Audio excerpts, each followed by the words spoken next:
Hi guys, today we're taking a look at the latest 3-port HDMI 2.1 TV backlight kit and neon strip light from FancyLEDs. Details are in the description below, including purchasing links. So I'll show you how to install these products, set them up in the app, showing you around the functionality that's provided, and we'll test it out with some movies and doing some gaming on my PlayStation 5 and Xbox Series X to see how well it performs and how immersive the experience is, highlighting any pros and cons to give you a better idea if it's worth getting or not. But before I begin, if you're new to the channel, hope you can support me by subscribing and hitting the bell icon to get notified of my next release. And if you have any questions, drop them in the comment section below. Let's begin by first unboxing the HDMI sync box packaging, and we'll take a look at what you get inside. You get a user manual, the HDMI sync box, a power adapter with a DC connector, and a selection of different plug connections. To connect the plug, place it in position and twist until you hear it click and lock into place. Then we have the RGBW LED strip light, which has 72 LEDs per meter with a USB Type-C connection and a 3M sticky tape on the back. Underneath you have a HDMI 2.1 cable, and finally a bag containing 4 corners, and for each of these there's double-sided sticky pads. Taking a closer look at the sync box, it looks identical to the previous version I tested, but it's still pretty compact. I've put the dimensions on the screen. It has 2 buttons on the top. The first one is an on-off button, and you can reset the Wi-Fi by holding onto it. The other button is a mode switcher, lets you switch between each HDMI input. At the back you've got 3 HDMI 2.1 inputs and 1 HDMI 2.1 output port. There's a Type-C input where you'd connect the LED strip and a DC input. At the front you've got some status icons, and underneath there's some vents and rubber feet. Moving on to the fancy neon box, inside you get a user manual, the neon strip light, which is 3 meters long. It's an LED strip light that's encased in rubber that acts as a diffuser and protects the LEDs inside. It's cuttable along the orange markings on the back, with it being really flexible with a good build quality, allowing you to easily bend it. There's adhesive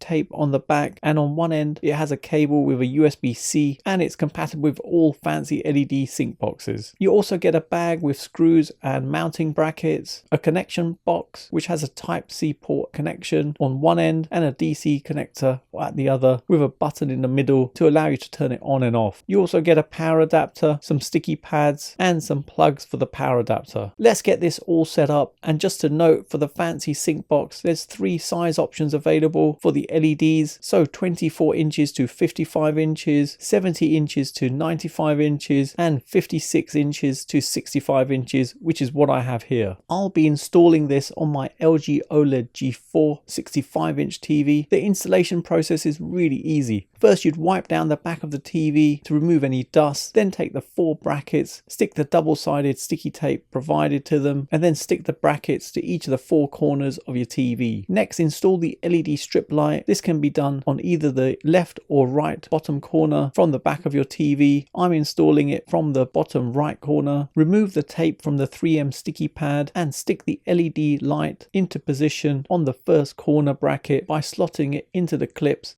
You can then stick the LEDs along the side, moving up to the next bracket, clip into position, and repeat this on the remaining 2 brackets, returning the LED back to the starting bracket. Then identify the closest cut point with the copper point and cut along the line shown. You can then stick down the remaining LED and insert it into the bracket. Then lock the cable with the Type-C connector into position. Now I can connect up the sync box, plug in the power, connect the LED strip lights, connect the HDMI cable from the packaging to the HDMI output. Then I can connect my Xbox Series X and my PlayStation 5 into the first 2 ports. And as this has 3 ports, you could connect a streaming device like an Apple TV box or an Amazon Fire Stick, but I'll just use my consoles for streaming. Then plug the other end of the HDMI output to a HDMI port on your TV. I'll then slot the sync box into the gap between the TV mounting bracket. Next, onto the fancy neon strip light, connect the DC connector from the power adapter into the control box, and then connect the Type-C from the strip light to the control box. I'll be placing this around the bottom of my TV unit, and then we can turn it on. So let's get the sync box set up. When it's powered on, it briefly goes through a calibration process. Go into the FancyLED app, make sure Bluetooth is turned on, click the plus icon to add a device, and it picks it up straight away. Next, add it to your Wi-Fi network, but just just make sure you're on a 2.4 GHz Wi-Fi network, as 5 GHz Wi-Fi is not supported. Click done, and that's it. Then you'll see the sync box on the home screen, and from there you can turn the sync box on and off. Next, let me add in the fancy neon light strip, powering it on,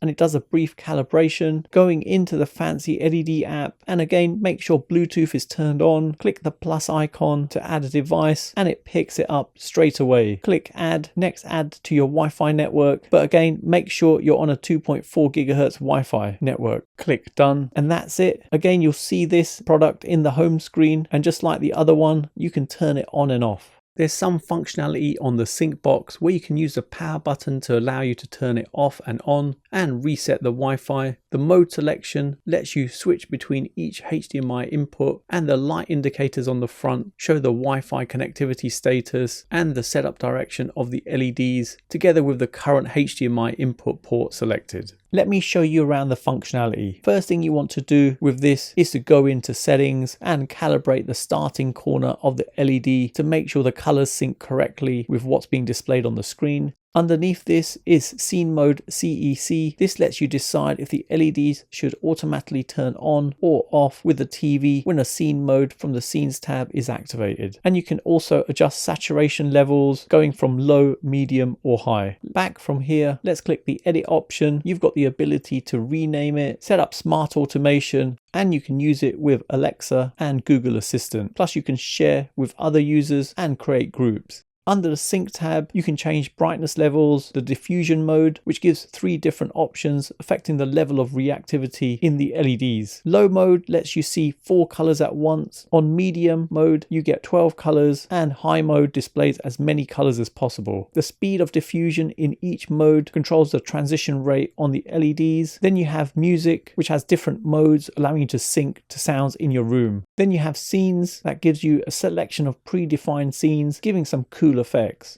I'll just go through some of the effects they provide, and what you'll find from the star effect onwards, you'll see the color palette appear, allowing you to select a color to use with the scene. And finally there's color, which allows you to set a static color, but you don't have the ability to set colors on the different segments, which is something that I would have liked personally. And that's it. That's all the options you have with the sync box. Next, onto the fancy neon. This has an edit option where you can rename the device. On the main screen, you can adjust the brightness levels, set it to sync with the TV sync box, and set a static color together with allowing you to go between warm white and cool white. The scenes option lets you select from a variety of predefined scenes. Then we have timer, and finally orientation, where you'd select the orientation for the fancy neon relative to the sync box LED. And that's it. That's all you have with this one. Now, before I test this out, there's a couple of things worth mentioning. The sync box can only sync input signals from HDMI ports that are connected directly to the sync box. So if you had a smart TV, it won't sync with any of the built-in apps, or if you're using your TV with an aerial plugged in, this also won't sync. If you turn off the sync box via the button on the device or via the app, and you have any devices on, the signal will pass through and they'll continue to work. But if you turn the power off on the sync box via the plug, then any input signal won't be displayed. First, let's test out with a color wheel, and performance is awesome with it being much more accurate than a camera-based system.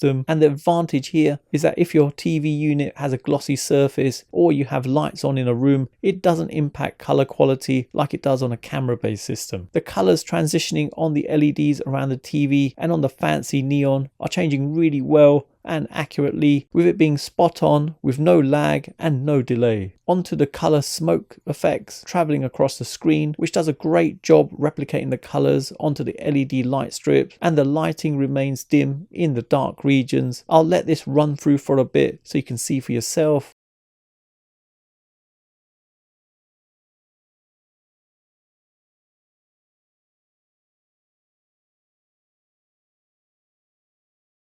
Now, testing with movies, and no surprise, it works perfectly even with a letterbox effect. It doesn't reduce the lighting and works really well, as you can see here. There's a good amount of coverage on the wall from the LED lights, giving a great immersive experience, and this also helps to reduce eye strain when watching in a dark room. So overall, it does a great job with the LEDs being bright and vibrant in different colors, and especially with the white levels. Color transitioning works really well and accurately, especially when replicating from different scenes, even in fast scenes. Onto gaming, I've connected up the sync box to my Xbox Series X, and looking at the settings, you can see in TV details that everything is ticked. So 4K at 120Hz is supported. In video mode, everything is ticked, meaning that it supports both auto low latency mode and variable refresh rate. Now let's test this out with some gaming on both my Xbox Series X and PlayStation 5. I've played a number of different games, playing Forza Motorsport, which is a racing game, and FPS games like Apex Legends, Call of Duty, plus RPG games like Spider-Man 2, together with Fortnite and Astro's Playroom, which are both set in quite a colourful environment. Performance with the sync box and the LEDs is awesome, with the visual effects providing an even more immersive experience. Performance in the faster scenes is excellent, with the colours replicating from the screen to the LED light strip on the TV, and this follows through well to the fancy neon. There's no major delay and graphics looks really smooth. It even works well in dead zones, and this is where the light levels are low or dimmer than the rest of the screen, and performance was excellent even when transitioning colors in fast scenes. With everything enabled, including VRR, HDR and Dolby Vision, there were no issues at all on the sync box. The colors didn't wash out either. Performance was excellent on both the TV backlight and fancy neon. It has 3 HDMI 2.1 ports, making it even more flexible than their previous one-port offering, plus with the added benefit of it capable of syncing with other lights like the fancy neon. It's actually quite a good option if you wanted a more immersive viewing experience. So in summary, FancyLEDs has created their first fully working 3-port HDMI 2.1 sync box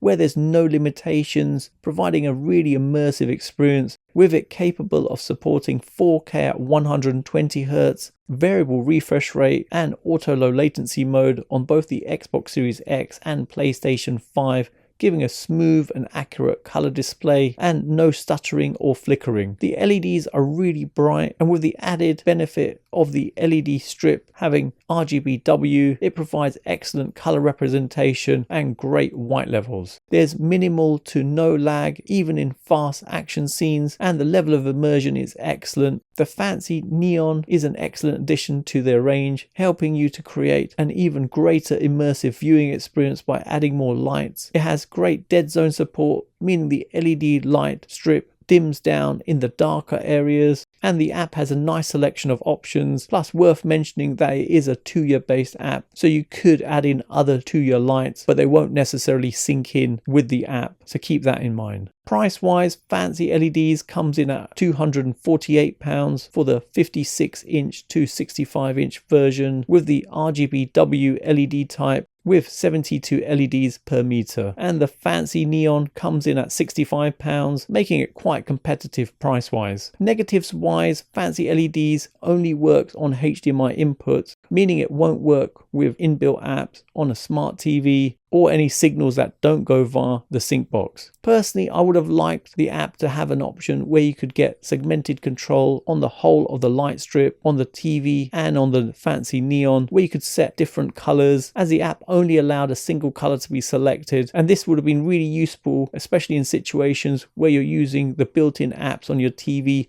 and just wanted some ambient lighting in your room. But overall, I'm really impressed with FancyLEDs' new 3-port HDMI 2.1 sync box and fancy neon, giving an awesome viewing experience with it supporting 4K at 120Hz with no limitations. So there you have it. You've come to the end of another video, and I hope it's helped anyone thinking of purchasing this. Details are in the description below, including purchasing links. And if you have any questions on this, then let me know in the comment section below. For those of you who've got to the end of this video, please leave a comment with fancy, as it's awesome to see who's got to the end of my video, and hopefully you guys enjoyed it. You can follow me on my socials. Don't forget to hit the like button, subscribe to the channel, and turn on notifications to be notified of my next release. Thanks for viewing, and see you in the next one.